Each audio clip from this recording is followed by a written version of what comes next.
আজও ভার্চুয়াল হাজিরা দিলেন না কালীঘাটের কাকু। প্রেসিডেন্সি জেলের তরফে আদালতের রিপোর্ট পেশ।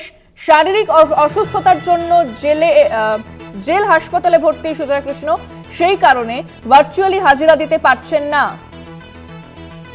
প্রেসিডেন্সি জেলের তরফে আদালতের রিপোর্ট পেশ। অসুস্থ রয়েছেন সুজয় কৃষ্ণ ভদ্র ওরফে কালীঘাটের কাকু।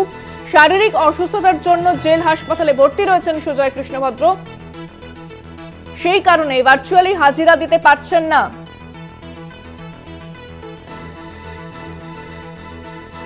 ফোনে রয়েছেন প্রতিনিধি শুভঙ্কর মণ্ডল। শুভঙ্কর, কি খবর পাচ্ছ?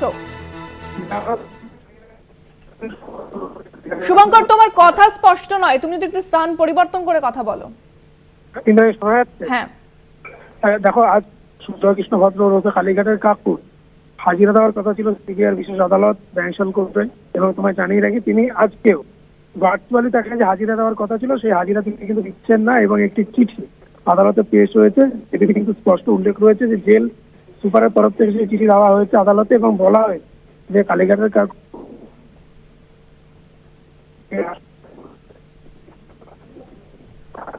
শুভঙ্কর, তোমার কথা আমরা স্পষ্ট শুনতে পাচ্ছি না আপাতত, ধন্যবাদ।